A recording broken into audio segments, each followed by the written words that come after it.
A little rainy. We are going to have some rain and thunder at times through the day tomorrow, but that's followed by a mainly dry forecast Wednesday through Friday. Look at these temperatures, though. Hard to believe we are talking about the 60s this time of the evening in December. Typically, our average highs for this time of the year are in the upper 50s, so we are warmer than where we would expect to be for highs, and we're not going to move all that much through the rest of the evening. You can tell we have cloud cover around, some light rain falling in a few locations. This is what the radars looked like over the last hour, and there have been a few isolated showers over parts of Bibb County, Marion County with some very light rain as well, and I do believe overall rain coverage will stay fairly low tonight into early tomorrow. In fact, much of central Alabama dry, but there's some heavier rain still falling over the southern fourth of the state. That's going to be expanding in coverage, and as a front moves in tomorrow, that's when we'll see the better chance for some rain and thunder at times. There is also a very low wind severe risk between the hours of 11 a.m. and 7 p.m.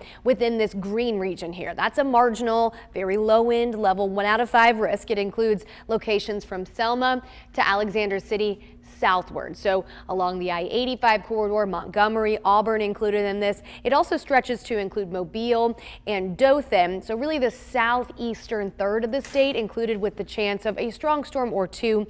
Main threats are going to be gusty winds, heavy rain. There's also a non-zero tornado threat within the green region to our south. We'll keep a close eye on things, but that's also really where we're expecting some of the highest rainfall totals from the system tomorrow. An additional 1 to 2+ inches of rain along the I-85 corridor.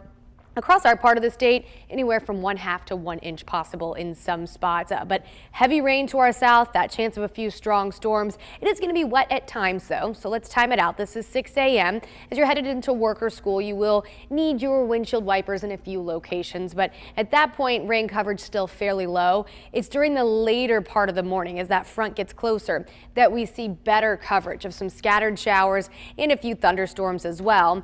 Lunchtime looking fairly wet, especially along into the south of I-20, and it's at this point along into the south of the I-85 corridor that we're going to have to watch for a strong storm or two. As we approach 3 p.m., more of the same story, and then the front will eventually move through by tomorrow evening, and that's going to bring us a big change in our temperatures by Wednesday morning. We start tomorrow morning in the 60s, but by Wednesday morning, we feel like the 20s and 30s as cold air rushes into the state. So a big drop off on those temperatures thanks to that cold front moving through. And after that front moves through, it's going to drop our temperatures even more on Thursday. Thursday morning, we do start with a freeze, temperatures in the 20s, but we'll rebound to near 50 degrees under a sunny sky. We're a bit milder as we get closer to the weekend, and at this point, it does appear we could have a few showers around at times Saturday and Sunday, but not a washout by any means.